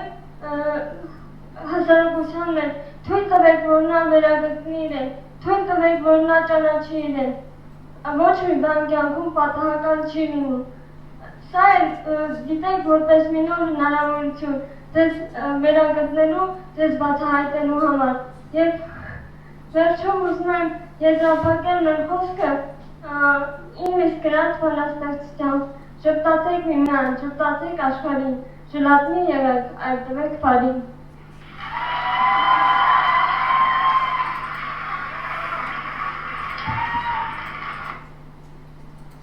Հիմա էլի ուղղակի տեսանք արդեն ներառական կրթության արդյունքը, ոնց որ իրոք այս երեխաներն էլ էլի խոսքի խանգարումը զգացիկ երևի հաստատ 6 տարեկանում ավելի լուրջ էր այս խոսքի խանգարումը, հաստատ իրանք շատ տարբեր էին մյուսներից, չէին քայլում ու տեսքով էր զգացումը, հաստատ իրանք սկզբից կոմպլեքսավորվում էին, բայց այս ամեն ինչի մեջով հաղթարում են։ Ես ես կարող եմ ասել, շատ նման սենց երեխեքին, եթե DCP-ով, այսինքն թույլ իհարկե իրենց մոտ արտահայտվող DCP-ով, հնարավոր է, որ ծնողը լսելով բժշկի վախենար տաներ թողնել մանկատանը այս երեխայի խնդիրները երեխաների շատ ավելի կխորանային, հնարավոր է այդ մտավոր խնդիրները, որ չկան, նույնիսկ առաջանան, քանի որ դու անդադ անշարժ փակ ոչ մեկ քեզ հետ չի զբաղվում, քեզ հետ չի աշխատում, այսինքն այն խնդիրը, որը չկա արդեն իսկ կարող է միջավայրի պատճառով առաջանալ, նրանք դպրոց չէին գնա, այսօր իրանք ընդունվել են համալսարան, նրանք այս մի քիչն էլ որ կարողանում են կողքիների օգնությամբ քայլել, այդ քայլելն էլ առանց թերապիայի չէին կարողանա անել։ Մի խոսքով իրենց կյանքը մի քանի քայլով կդառնային ոչ լիարժեք մարդիկ, որում ես էլի ցավով եմ ուզում նշել, բայց Խարբերդի մանկատնից երեխաները հաճախ ուրիշ ճանապարհ չունեն։ Այսօր ես Խարբերդի մանկատանը երեխա եմ տեսել, ով իմ հետ մանկապարտեզ է գնացել, այսինքն այդ տարիքի նույնիսկ մարդիկ կան, որտեղ չգիտեն ինչ անեն, շատերին ցավով տանում են ընդեղից ուղիղ Սևանի հոգեբուժան, այսինքն երեխան հոգեկան խնդիր չունեցող, մտավոր խնդիրով երեխան ուրիշ ճանապարհ չլինելու պատճառով, քանի որ ընտանիքը եթե երեխային թողել է, հաստատ մեծ ժամանակ հետ չի վերցնում, հասարակությունը հետ չի վերցնում եւ այդտեղից ուղիղ ճանապարհ է դառնում, այդ մարդու կյանքը փաստորեն փակ ինչ-որ հաստատությունում հասնելու, իսկ տեսնում եք երեխաների մոտ ինչքան հսկայական առաջխաղացում է լինում, ընդ որում կարող է առաջխաղացումը չլինել այս դեպքում երեխաները մտավոր խնդիր չունեն, բայց կարող է լինել առաջխաղացումային, որ թեկուզ դառն համախտանշող երեխան մյուսների հետ խաղա, շփվի ակտիվ դպրոց ավարտի աշխատանք գտնի, որտեղ բավականին երեխայի համար ընտանիքը պատասխանատու է, մեր հասարակությունը ուղղակի պետք է ստեղծի այդ ծառայությունների շարունակական շղթան երեխաների համար, որտեղ իրոք ծնողի համար շատ դժվար է։ Պետք է բժշկական, վերականգնողական, սոցիալական եւ կրթական ծառայությունները համագործակցեն, որպեսզի կարողանան երեխաներին հասցնել իրենց առավելագույն արդյունքի։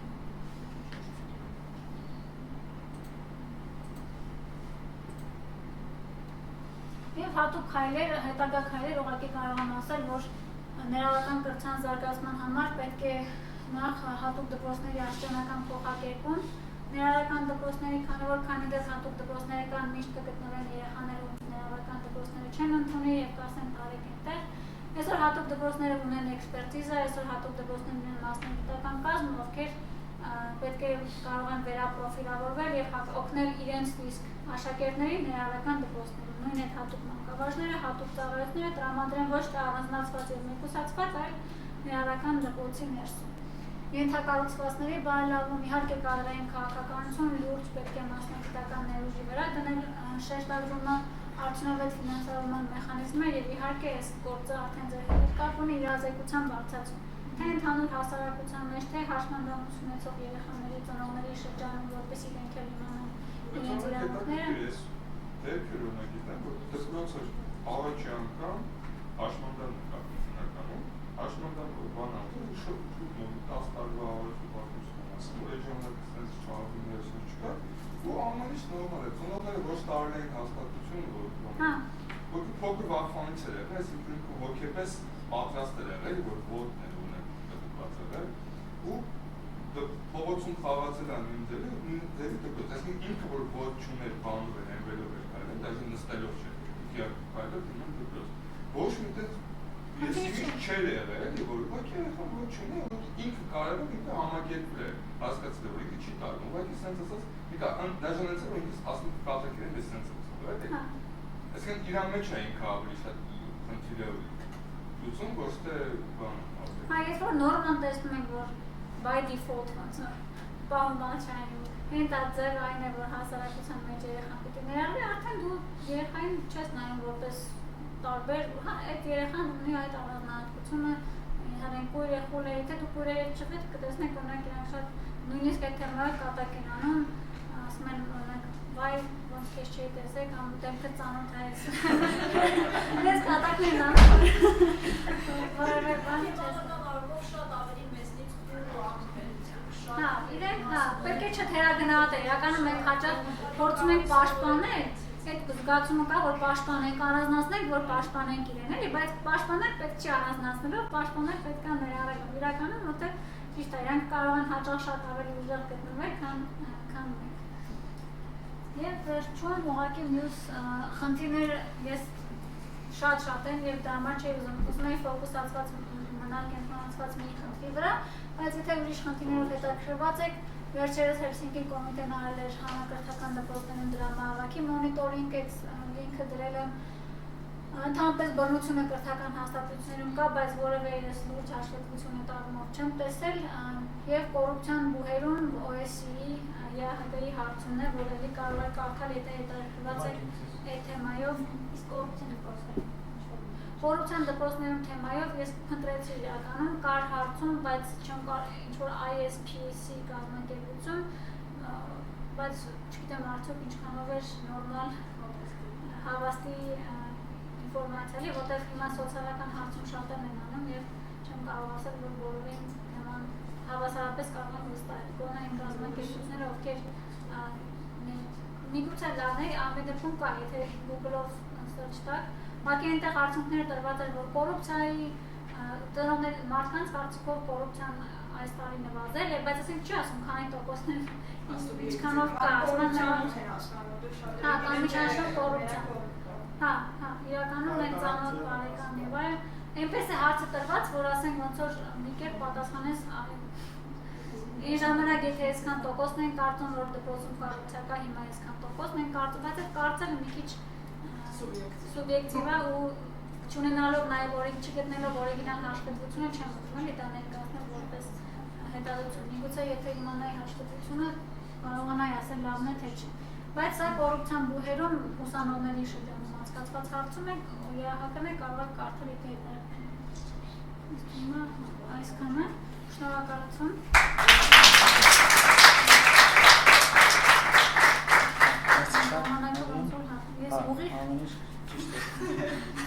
Ավելացնեմ թեմային, ես էլ ես ոլորտում աշխատել եմ մոտ 3 տարի, այս վերջերս շատ մեծ բացահայտում էր աշխարհի համար, այդ մասին շատ քիչ խոսվում, Մայքլ Ֆելփսին, չգիտեմ քանի հոգի գիտի ձեզնից, լողորդ աուտիզմով երեխա էր Մայքլ Ֆելփսը, ու իր ծնողներն էլ դժվար երկընտրանքի առաջին եղել, երբ որ ինքը փոքր է եղել։ Վերջին հիմա 20 քանի տարեկան է, վերջին 2 օլիմպիադային է մասնակցել համաշխարհային ու համաշխարհային հա ոչ ոչ օլիմպիադային նշում եմ օլիմպիադային է մասնակցել եւ բացարձակ ռեկորդ է սահմանել 17 անգամ այսինքն 17 մեդալ է նվաճել ոսկի ու ռեկորդով հիմնական բոլորը այդ պատկերացրեք ինչքան կամք է պետք մարդուն ու բոլոր տեսակի ոլորտներում զարգացում է պետք որ ինքը կարողանա այդքան ռեկորդ սահմանի ու այդքան ոսկի մեդալ նվաճի, որը ոչ մեկին տրված չի եղել մինչև հիմա աշխարհում։ Այսինքն նրանք սովորական մարդիկ են բոլորիս պես, անկախ նրանից թե ինչ մտավոր խնդիր ունի, իհարկե շատ ծանր դեպքերը հաշվի չեն առնում, բայց DCP-ով էլ շատ մարդիկ կան, ովքեր մեծ նվաճումներ են հասել։ Հայաստանում էլ նման մարդիկ շատ կան ու արդեն 10 տարուց ավելի է, որ այս ոլորտում աշխատանքներ են տարվում Հայաստանում։ Մի դեպք էլ ես կարող եմ պատմել շատ արագ, շտապում ենք։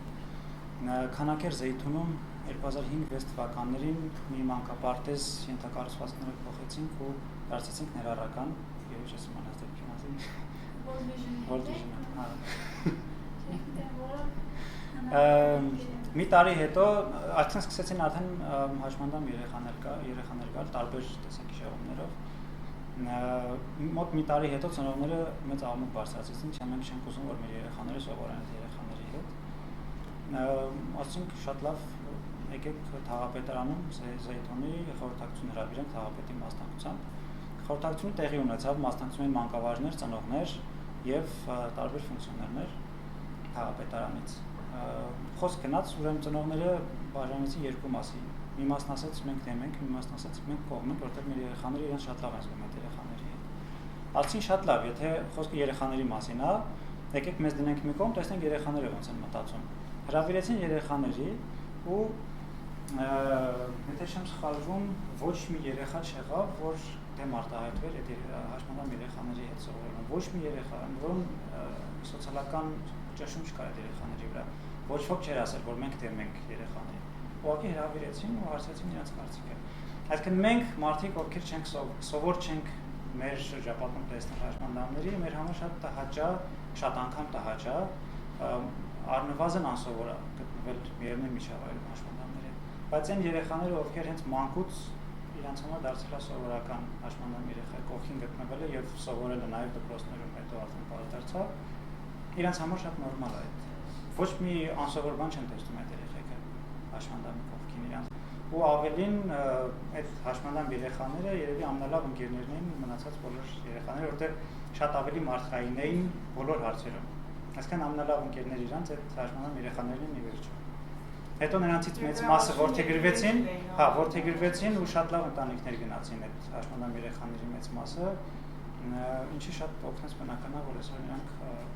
լիարժեք անդամ դառան հասարակության մի փոքրիկ բան անդրադառնամ դեպի ասած եք ներառումը սովորաբար պիտի արտացոլի հասարակություն այսինքն ներառումը այն չի որ մի դասան ստացեն որտեղ կեսը հաշմանդամություն է մյուս կեսը չէ եթե հասարակության մեջ մոտապես մինչև 3-4-5%-ն դրանպես երեխաների ունեն հաշմանդամություն կամ խնդիրներ նույնը պիտի լինի դասարանում այսինքն չպիտի սպասել ունենալ 15 հարաբերակցություն որտեղ դա էլ կարող հետո վերաբերակցություն եւ այլն այսինքն այդ հնարավոր դրա համար ինչով է ճիշտ որ չլինեն առանձին միայն այս 80 ներառական դպրոցներից բոլորը լինեն որպեսզի նորմալ բաշխվածություն ինչպես որ հասարակությունը մեակնկալելի տեսնել մոտ 5% մինչև 5% ցուցանիշ նույն ձևով պետք է այսինքն ամեն դասանում տեսնես 1 կամ 2 որ դասան կարող է չլինի բայց որ գիտես որ ովքի դասան տեսել ես դպրոցում կա ու ամեն անսովոր չի այսինքն այդ հարաբերակցության առումով իմացա որ ներառումը դա այն չի որ եթե նույնիսկ մանկապարտեզ կես անենք ճիշտ է քայլի առաջ բայց իդեալական տարբերակով պետք է լինի մի քանի այսինքն մինչև 5% որպեսզի այո բոլոր մանկապարտեզում մի քանի ոչ թե ստեղծենք սա ներառական մանկապարտեզ իսկ սա ոչ պետք է լինի ընդհանրապես այդ ներառական բառը արդեն որ հանենք էլի գործածությունից որտեղ մանկապարտեզը լինի մանկապարտեզ լավ շնորհակալություն մի շատ կարևոր հայտարարություն անեմ Վաղը Սլավոնական համալսարանի ռեկտորը այստեղ 19 ժամի 4-ին բայց հավանական է որ այդ դասը տեղափոխել մեծ դահլիճ այդ պատճառով ես կխնդրեմ բոլորին մի քիչ ավելի շուտ գալ ես կփորձեմ ավելի շուտ նախորդ իմանալ արդյոք ռեկտորը դասը որ դահլիճում անցկացնելու եթե շատ մարդ հավաքվի դասի համար անցկացնի մեծում եթե չէ սովորական կուրսի համար անի այստեղ մենք այդ դեպքում եթե այստեղ անի ռեկտորը մենք կիջնենք ներքևի ավելի մեծ սրահ երկրորդ հարկում է, բայց ամեն դեպքում կխնդրեմ բոլորդ հավաքվեք այստեղ 4-ից մի քիչ շուտ գոնե, որ բոլորը կարողանանք ժամանակին տեղեկացնել, թե որտեղ ենք սկսում, որտեղ մենք էլ ենք 4-ին սկսում, ինքն էլ 4-ին դարձել։ Չէ, հա, հարցի պես հենց 4-ին է սկսում ինքը, ոչ ուշ։ Եթե ձեր մեջ լրագրողներ կան, խնդրում եմ, քանի որ հրապարակումը դեռ չենք արել, այս թեմայով, ասենք այս թվերը դեռ չօգտագործել, հոկտեմբերին շատ չենք ուշացնի, հոկտեմբերին կանենք, ուղղակի որպեսզի նախորդ նյութեր չգնան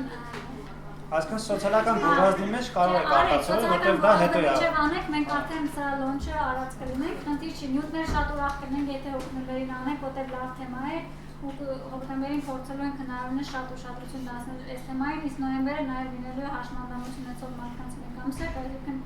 2 ամիս հնարավորինս ուրեղացնել, բայց խնդրում այս թվերը մինչև այդ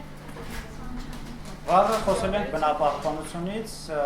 և առողջապահությունից, էլի շատ հետաքրքիր բաներ ներկայացնելու։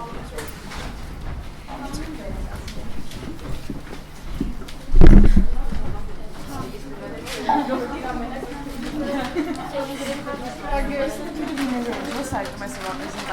են ապանում ունենալա սայթում, այս բանի վիդեոների լինքերը ինքս մեյլով թողարկեմ։